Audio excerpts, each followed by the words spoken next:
헬리오시티 예를 들면 헬리오시티가 이제 5층짜리 가락시형 아파트였단 말이에요. 이주하는 데만 3년이 걸렸거든요. 아, 근데, 이주하는 데만. 네, 이주하는 데만 3년이 걸렸습니다. 네. 그런데 이거 이 일기 신도시의 선도지구를 지정해서 이 주민들이 야 오늘 바로 나가면 우리 착공 들어갈게. 주민들이 그냥 한 달 내로 이사 갈 수 있을까요? 쉽지 않을 이사 것 가는 같은데요. 데만 해도 한 2년 걸립니다. 사정이 다르잖아요.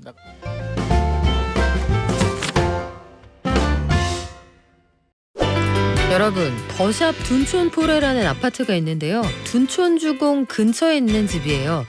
정당 계약에서 계약 안 한 집들이 많아서 무순위, 이른바 줍줍이 나왔는데 여기 2만여 명이 몰렸다고 합니다. 아니 정당 계약할 수 있는 사람들은 안 샀는데 왜 주워 담을까요? 요거 왜 그런지 알아보고 이번 주 토요일 27일부터 일기 신도시 특별법이 시행이 됩니다. 우리 먼저 해주세요. 선도지구 선정 경쟁이 치열하다고 하는데 현장 소식 부동산경제연구소 김인만 소장과 알아보겠습니다. 안녕하세요. 안녕하세요. 소장님 이번 주 분위기 좀 달라졌습니까? 통계부터 좀 볼까요? 네, 4월 3주차 통계인데요. 이게 4월 15일 이제 조사 날짜입니다. 이게 총선 지나고 이제 나온 한국 부동산원 통계인데요. 첫 번째 통계네요. 네, 살짝 숨고르기 좀 하고 있는 것 같습니다. 올 1월부터 이제 지속적으로 좀 개선되는 흐름 보여주고 있었는데요. 총선 지나고 결과를 보니까 전국이 마이너스 0.01에서 마이너스 0.02로 0.01%포인트 하락폭이 살짝 확대가 됐고요. 서울 같은 경우는 0.03 뭐 그대로 동일한 상황이고 지방도 동일한데 수도권 또 0.01에서 이게 총선이 아니었으면 0.02 이렇게 올라갔을 텐데 다시 0% 보합으로 내려왔기 때문에 좀 살짝 숨고르기 하는데 그렇다고 해서 뭐 분위기 자체가 완전히 뒤바뀐 건 아니고요. 상승 지역은 176개 지역 중에서 59개에서 65개로 6개가 늘어났고요. 하락 지역은 109개에서 101개로 8개가 줄어들었기 때문에 뭐 크게 분위기는 변화는 없습니다. 보합 흐름 사이인데 상승폭이 확대되지는 않았다. 이 정도 이해를 하시면 될 것 같습니다. 우리가 부동산원 통계하고 KB 통계 사이에 약간의 간극이 있다. 이거 예전에도 그렇죠. 말씀을 드렸잖아요. 네네. KB 통계는 어때요? KB 통계도 제가 좀 알려드릴 텐데요. KB 통계를 보면 뭐 전체적인 추이는 비슷한데 숫자는 좀 다릅니다. KB는 전주가 마이너스 0.04%였고요. 이번 주는 마이너스 0.05%, 0.01%포인트 하락폭이 확대된 거는 비슷한데 숫자 자체는 좀 다르게 나옵니다. 수도권 지역 같은 경우는 마이너스 0.02, 서울은 마이너스 0.01이니까 이 숫자만 보면 이게 추이를 봐야 되는데 숫자만 보면 아니 이거 뭐 부동산원은 상승이고 KB는 왜 하락이야? 도대체 어느 장단에 춤춰야 되는 거야? 라는 이야기가 나오고 있습니다. 근데 이거 그래프를 그림으로 보니까 추세는 비슷하네요. 그렇죠. 추세는 소폭 비슷합니다. 상승, 그렇죠. 소폭의 회복. 맞습니다. 근데 이 두 통계가 차이가 난다. 어쨌든 듣는 사람 헷갈린단 말이에요. 헷갈리죠. 차이가 왜 납니까? 우리는 숫자를 보기 때문에 좀 헷갈리는데요. 그렇죠. 차이가 나는 이유는 표본 수가 다르고 조사 방식이 달라서 그렇습니다. 부동산원 통계 같은 경우는 표본이 32,000가구를 조사를 하고요. KB는 63,000가구. KB가 2배 정도 많습니다. 표본이 많다는 얘기는 아무래도 우리가 학교 다닐 때 또 비교를 해보면 반 전체를 보느냐 아니면 좀 괜찮은 공부 잘하는 친구들을 보느냐에 따라서 결과가 좀 다르게 나올 수는 있기 때문에 KB가 좀 더 표본이 많다는 얘기는 오히려 또 좀 더 정확도가 높다라고 할 수도 있고요. 조사 방식은 어떻게 다르냐면 부동산원은 그 전문 조사원들이 직접 입력합니다. 조사해가지고 실거래가도 보고 여러 가지를 봐서 이제 직접 입력하는 방식이고요. KB는 민간 기관이니까 언제 비싼 월급 주고 이거 입력하면 좀 손해잖아요. 그래서 현장 부동산한테 좀 맡깁니다. 가맹 계약을 맺은 부동산한테 야 니들이 현장을 제일 잘하니까 니들이 거래 가능한 금액을 좀 입력해줘라고 해서 입력되는 금액으로 이렇게 하기 때문에 뭐 전체적인 흐름은 비슷한데 숫자는 좀 다르게 나올 수 있는 부분이고요.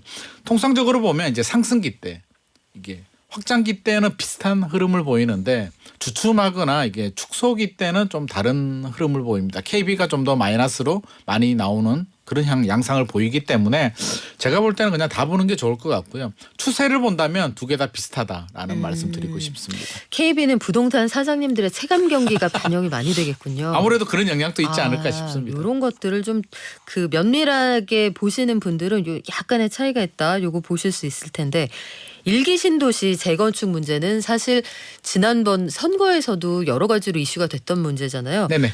일기 신도시에 재건축 선도지구를 우리 동네로 해달라. 요거 선정하는 과정에 경쟁이 치열하다는데 일단 요거 되면 뭐가 좋아요? 일단 우리가 일기 신도시 이제 분당 신도시 예를 들면 네. 9만 7천 가구 정도 됩니다. 굉장히 크잖아요. 이게 모든 신도시를 우리가 보통 이제 강남에 있는 아파트 한 개 단지 같은 경우는 재건축하게 되면 이주하면 주변에 한 5km 반경 내외로 이렇게 뭐 소화를 할 수가 있는데 그리고 전세 가격이 올라가죠. 그래도 올라가잖아요. 그렇죠. 그래도 올라갑니다. 그래도 뭐 올라가죠. 몇천 세대 정도 나오면 그래도 올라가는데 9만 7천 가구의 분당 신도시가 와. 동시에 재건축을 하게 되면 주변에 성남시, 용인시, 아마 서울까지도 아우 전세금 난리 나죠. 그럼. 난리가 납니다. 네. 이게 실제로 불가능한 이야기이기 때문에 먼저 순서를 정하는 겁니다. 누구 먼저 할래? 1번, 2번, 3번, 4번 줄 좀 서봐. 어느 동네부터 공사를 시작해 줄 것인가. 그렇죠. 그러면 우리가 신도시 개발할 때도 시범단지라는 게 있잖아요. 시범단지 만들고 1차, 2차, 3차로 이렇게 확대해서 이렇게 개발을 하는데 그 순서대로 하게 되면 또 억울할 수도 있잖아요. 야, 만들 때는 시범단지가 먼저 했어도 재건축을 왜 시범이 먼저 해야 돼? 우리 나이도 비슷한데 네. 라고 할 수가 있으니까 이제 이걸 정해야 되는 때가 오고 있습니다. 그래서 지금 굉장히 눈치 작전이 좀 치열하고요. 최근에 이제 20일이죠. 분당 정자동에서 뭐 주민 설명회가 있었다고 하는데 비가 오는 날씨에도 뭐 많이 몰렸다고 합니다. 체육관이 꽉 찼다고 하는데 이제 눈치 작전이 굉장히 좀 치열하고요. 우리가 먼저 해야 되기 때문에 주민들끼리 이제 굉장히 치열한데 5개의 일기 신도시가 있잖아요. 네. 한 개씩 선정을 하는데 분당하고 일산은 크잖아요. 2개씩 선정하겠다라고 하니까 서로 좀 눈치 작전이 좀 굉장히 치열한 상황입니다.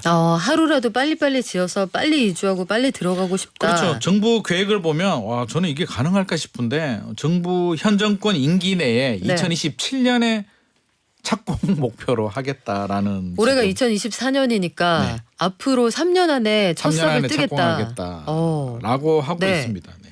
아니 근데 2027년 착공이 가능할까요? 라고 하는 질문 아래 소장님께서 써주신 답변이 저 이거 얘기해도 되는 거예요? 제가 자신 있으니까요. 그래요. 네. 일기 신도시 선도지구 아파트 2027년 상반기에 착공을 한다.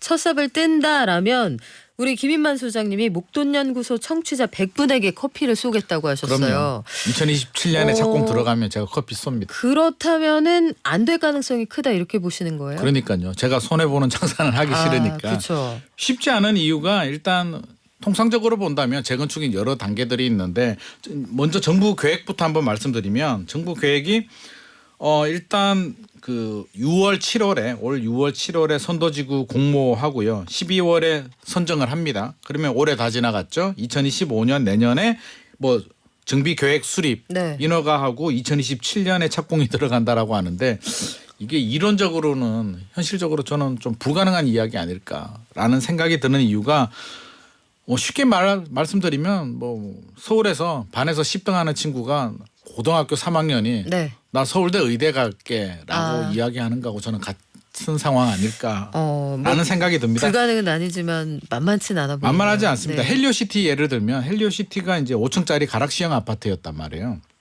이주하는 데만 3년이 걸렸거든요. 근데, 이주하는 데만. 네, 이주하는 데만 3년이 걸렸습니다. 네. 그런데 이 일기 신도시에 선도지구를 지정해서 이 주민들이 야 오늘 바로 나가면 우리 착공 들어갈게. 주민들이 그냥 한 달 내로 이사 갈 수 있을까요?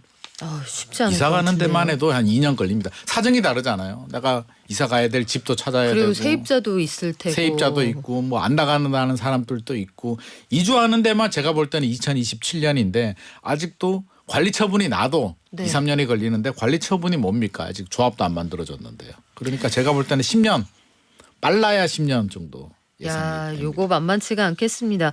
아무튼 2027년에 첫 삽을 뜨면 우리는 커피 100잔 벌어간다. 잊지 않을 거예요. 제가 기꺼이 쏘겠습니다. 알겠습니다. 아니 근데 최근에 분양 시장이 좀 어렵다. 그런데 또 잘 되는 되게 잘 된다. 양극화가 심하다는 건 알았는데 네네. 둔촌주공 근처에 있는 더샵 둔촌폴의 14가구 이 줍줍이잖아요. 무순위 청약인데 14가구를 모집하는데 2만 명이 몰렸다. 근데 이게 무순위 청약이라는 건 정당 계약 당사자 당첨된 사람들이 계약 안 했다는 얘기잖아요. 맞습니다. 본인들이 당첨되고도 계약 안 한 걸 왜 2만 명이 몰려서 주워가려고 하는 거죠? 일단 2만 명이 몰렸다는 얘기는 가격이 저렴하다는 당연히 경쟁력이 얘기겠죠. 있다. 경쟁력이 있다는 얘기인데 먼저 가격부터 살짝 말씀드리면 분양가가 13억대 정도 나왔습니다. 14개 물량이니까 좀 층에 따라서 다른데 11에서 13층 그나마 괜찮은 층으로 본다면 13억 6,800만 원 정도로 나왔습니다. 전용 84가 전용 네. 전용 84입니다. 전용 84A가 요 정도 나왔는데 네. 주변 시세가 우리 올림픽파크 포레온 둔촌주공 북쪽에 위치하고 있거든요. 둔촌주공이 최근에 뭐 19억 20억 정도 나오고 있으니 5억 정도는 확보가 된다라고 해서 이제 많은 사람들이 몰렸는데 반대로 해서 가면 14명은 왜 포기한 거야? 라고 할 수도 있잖아요. 그렇죠. 그게 궁금한 거예요. 이게 알면서. 이게 후분양 단지입니다. 그래서 네. 자금 계획이 빨리 돈을 마련해야 되는데 당첨되고 보니 도저히 자금 계획을 마련하지 못하겠다라는 분들이 14분이 좀 포기를 한 것 같습니다. 후분양이면은 잔금 내고 들어가야 되는 일정이 빠듯하다는 그렇죠. 얘기잖아요. 올해 내로 다 해야 되니까 네. 아무래도 좀 그런 분들이 좀 포기를 했는데 이제 무순위로 가게 되면 뭐 전국에 있는 모든 사람들이 다 청약을 할 수가 있으니까 그렇게 생각해 보면 이게 5억이 확보가 되는데 2만 1,000명밖에 안 몰렸다는 건 완전 로또는 아니라는 또 이야기가 될 수도 있습니다. 제가 분석을 해보니까 사실 네. 올림픽파크 포레온하고 비교해 보면 5억인데요. 올림픽파크 포레온하고 단순 비교할 수 없는 게 이게 둔촌 아파트가 원래 둔촌 현대 1차를 리모델링한 아파트예요. 재건축이 아니라 네. 더샵포레가. 그러면 리모델링이라는 건 기존 골격을 유지하고 이게 뭐 좀 층고 한 조금 보통 올리고 수직 증축을 하는 옆 거죠. 앞뒤로 좀 트고 네. 뭐 이렇게 만든단 말이에요. 그러면 재건축 아파트 전면 철거하고 새로운 그 설계로 짓는 아파트하고는 좀 차이가 날 수밖에 없기 때문에 올림픽파크 포레온하고 똑같이 비교하는 건 좀 무리가 있을 것 같고요. 제가 볼 때는 한 2, 3억 정도 메리트는 있을 것 같습니다. 그러니까 요 정도 몰려들었고요. 일단 자금이 되시는 분들이라면 뭐 당연히 좋은 결과 나오면 뭐 좋을 것 같습니다. 야, 근데 이분들은 지금 그냥 무조건 바로 현금 내고 들어가야 되는 거잖아요. 바로는 아닌데 이제 네. 기간이 짧죠. 몇 달 정도 그렇죠. 시간이 있죠. 그리고 이게 전세 시장에 둔촌주공하고 물량이 같이 쏟아져 나오면 나는 맞습니다. 전세 이게 올해 받아서 안에 돌려야지 분양하니까. 생각하시면 이거 쉽지 않을 것 같은데. 그래서 이게 14분이 포기를 했겠죠. 이게 뭐 이게 강동구에 또 입주 물량이 굉장히 많습니다. 네. 올해 서울 입주 물량의 40%가 강동구에 몰려 있기 때문에 그 없다는 물량의 대부분이 강동구에 있어요. 강동구입니다. 거기에 올림픽파크 포레온은 12,000세대. 기 때문에 아마 14분은 전세도 못 맞출 것 같고 도저히 답이 안 나온 데서 포기하신 것 같고요. 당첨되신 분들은 아마 작은 계획 조금 더 신경을 많이 써야 될 것 같습니다. 그래요. 목돈연구소 청취자들을 위해서 우리가 또 알아두면 도움이 될 만한 청약 정보 좀 알려드릴까요? 그렇죠. 이게 더샵 둔촌폴에도 지난주에 제가 소개해 드리려다가 할까 말까 하다가 안 했는데 할 걸 그랬어요. 이렇게 많이 몰릴 줄 알았으면. 그래서 이번 주는요. 과천에 하나 소개를 해드리려고 합니다. 네. 제이드 자이라는 아파트인데요. 여기는 계약 취소 물량입니다. 2021년 12월에 입주했어요. 입주한 아파트니까 그렇게 생각해 보면 계약 취소 2개가 나왔는데 2021년에 입주했으면 분양이 2019년에 됐다는 얘기잖아요. 2019년 분양가로 내 집 마련할 수 급등 있는. 전이네요. 네. 네. 그래서 메리트가 어마어마합니다. 분양가가 전용 5구 기준으로 5억 3천만 원 정도 하는데요. 분양가가요? 그렇죠. 분양가로 받을 수가 있으니까.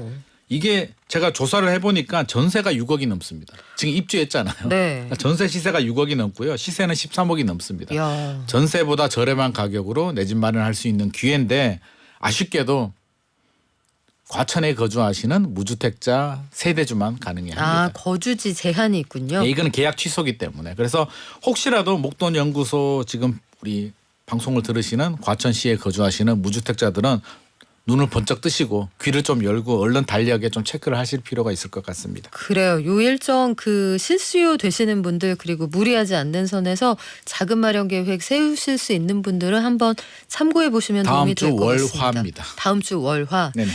자, 우리가 아파트를 청약할 때요. 사실은 분양가 얘기 잠깐 했지만 분양가가 전용 84A는 얼마 이거 가격표가 나오잖아요. 그렇죠. 근데 막상 아파트에 당첨이 돼도 문제라고 당첨이 됐는데 이 가격이 끝이 아니네. 옵션 비용이 수억 원이네. 이건 무슨 맞습니다. 얘기예요? 이게 옵션이라고 하면 이제 우리가 일반적으로 알고 있는 발코니 확장. 요즘 천장에 에어컨 달아야 되겠죠. 시스템 에어컨. 네. 요것만 있는 건 아닙니다. 뭐 현관 중문도 달아야 되고요. 요즘 옵션 보면 좀 어질어질할 정도인데 뭐 네. 바닥 예전에는 바닥을 뭐 타일로 하느냐 마루로 하느냐 정도인데 요즘은 또 뭐 수입 대리석으로 하느냐 스타일업이라고 해서 복잡하다. 고급화 들어갑니다. 네. 주방도 그냥 싱크대로 하느냐 아니면 뭐 엔지니어드 스톤 해가지고 인조 대리석을 일체형으로 하느냐. 왜 뭐 엔지니어드 스톤 이건 뭐예요? 이게 인조 대리석을 좀 업그레이드한 아. 버전인데요. 그냥 벽면까지도 대리석으로 다 발라버립니다. 네. 돈이 더 들어가겠죠. 그렇겠죠. 문제는. 그러면 제가 최근에 이제 청약 단지들을 계속 분석을 하는데 일반적으로는요. 이제 공공 분양 아파트들 택지지구나 뭐 이런 아파트들은 700, 800만 원 정도 확장비가 그 정도 나오고요. 그냥 민영 아파트들 같은 경우는 2,500에서 한 2,000에서 2,500만 원 정도 책정이 되는데 최근에 양상을 보니까 막 3,500만 원. 발코니 확장에만요? 네. 발코니 확장비만 7천만 원 넘는 아파트도 최근에 나왔습니다. 아니 발코니 확장이라는 거는 어느 동네에서 하든 그 공법이랄지 그런 것들이 다 대동소이할 것인데 네. 공공택지에서 7, 800 하는 게 왜 민영으로 가면은 7천이 되죠? 이게 공사비 상승을 아마 옵션비로 좀 전가시키는 아하. 현상이 발생을 하고 있는데 네. 특히 이게 택지지구 같은 경우에 분양가 상한제가 적용되는 경우들도 있거든요. 그렇죠. 그러면 분양가를 올리지 못하면 뭐로 돈을 벌어야 될까요? 확장비로 올립니다. 그래서 확장비 옵션비를 좀 꼼꼼하게 좀 살펴봐야 되는데 마음에 든다고 다 선택하게 되면 억 단위로 넘어갑니다. 요즘. 야. 그래서 요거는 네. 좀 미리 좀 체크를 해야 될 것 같고요. 제가 팁을 하나 드리면 물론 개인 취향도 있잖아요. 나는 대리석 쓰고 돈 뭐 1억 2억 들어가더라도 여유 되시는 분들이야 뭐 우리가 내 걱정 안 마음대로 해드려도 할 될 것 거야라고 같고. 하는데 그렇지 네. 않은 분들이라면 일단 발코니 확장은 하셔야 되고요. 무조건. 왜냐하면 나중에 입주하고 공사하게 되면 하자도 생기고 민원도 그거는 들어오고 쉽지 않을 것 쉽지 같아요. 않습니다. 네. 그래서 발코니 확장하고 시스템 에어컨은 무조건 선택을 하셔야 되고요. 억울해도 해야 됩니다. 혹시라도 시스템 에어컨 값이 아깝다면 시스템 에어컨을 입주할 때 공동 구매로 하게 되면 1, 200만 원 정도는 좀 저렴하게 할 수도 있고 나머지 옵션들 있잖아요. 뭐 스타일업이라고 이제 고급화 부분에 대해서는 저는 좀 약간 회의적인 반응이고요. 가전 빌트인 가전 집어넣잖아요. 저는 가전은 선택하지 말았으면 좋을 것 같습니다. 왜냐하면 이게 트렌드가 바뀌거든요. 네. 3년 후에 입주할 때 삼성, LG 대리점 가면 훨씬 더 신제품 좋은 게 많이 나오기 때문에 지금 미리 선택하지 선택하는 마시고 거니까. 입주할 때 하셔도 충분합니다.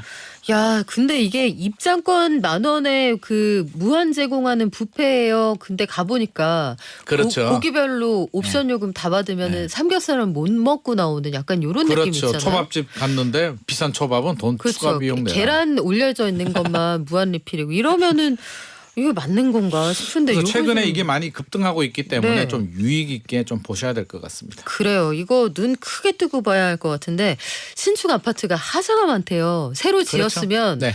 튼튼하고 좋은 집에 가서 살 꿈만 꾸지 않겠어요? 근데 네네. 가서 그 빨간 테이프 주지 않습니까? 하자에 주죠. 붙이라고. 네네. 그걸 수백 개씩 붙이고 나온다는데 이게 내 눈에 안 보일까 봐 전문적으로 하자만 관리해 주는 업체도 있어요. 있습니다. 이게 몇 년 전부터 좀 등장을 했는데요. 뭐 제 기억은 한 4년 전부터 아마 등장을 한 것 같습니다.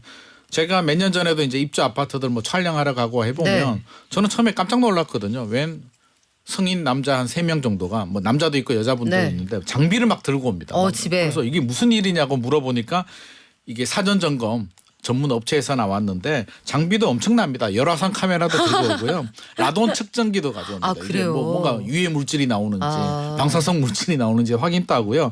이게 수평 체크하는 레벨기가 있거든요. 레이저 레벨기를 가져와서 뭐 거실이 기울어졌는지 주방 가구들이 기울어졌는지도 다 체크를 합니다. 그래서 실제로 어마어마하게 하자가 많이 나오는데 우리가 눈으로 보면 사실 벽지가 뜯어졌는지 뭐 창문이 뭐 잘못됐는지 문고리가 빠졌는지 정도를 보는데 이 업체들이 스티커 붙인 거 보면 제 눈에 보이지도 않는 것까지 다 붙이거든요. 네. 그래서 뭐 좋게 말하면 많이 잡아주니까 좋은데 건설사 얘기를 들어보니까 너무 스트레스 받는다고. 아. 눈에 보이지도 않는 것까지 다 잡아주니까 그래요? 사실은 좀 굉장히 스트레스라고는 하는데 뭐 제가 볼 때는 한 30만 원 내외 이게 면적에 따라서 좀 차이는 있는데 전용 84 같은 경우는 뭐 30만 원대 중반대 정도 나오니까 저 같으면 제가 입주하는 입장이라면 그 정도 돈 주고 네. 다 잡아준다면 그것도 괜찮지 않나 싶기도 합니다. 그러게요. 아니 건설사가 하자 없게 지어주면 되잖아요. 맞습니다.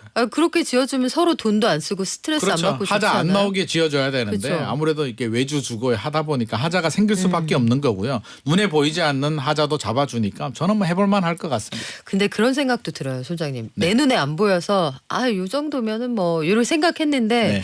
업체가 와서 하나하나 보니까 네. 이게 새 집이 맞아? 그때부터 돈 쓰고 스트레스 더 받을 수도 있다. 이런 그렇죠. 생각도 그래서 들어요. 안에 들어가니까 스티커가 너무 많이 붙어가지고 우리 진짜 집은 이게 뭐 150개야 100개, 막 이러면. 진짜로 네. 150개 막 200개씩 막 붙여버리니까 좀 근데 뭐 좋게 말하면 또 내 집 비싼 집 돈 주고 들어가는 그래요. 거죠. 분양가도 많이 올라갔는데 또 잘 지어주는 게 또 중요하겠죠. 그래요. 잘 지어주세요. 네네. 저희 동네 보니까 뭐 신축 한 4년 됐는데도 법원에서 나와서 하자 요거 같이 돌아보고 그러더라고요. 네네. 우리 끝으로 토지거래 허가구역 이 얘기 오랜만에 하게 되는데 네. 압구정, 여의도, 목동, 성수 서울의 주요 지역 그 토지거래 허가구역 해제가 안 됐어요. 연장한다는 얘기인데 이거 왜 그렇습니까? 연장됐습니다. 일단 4월입니다.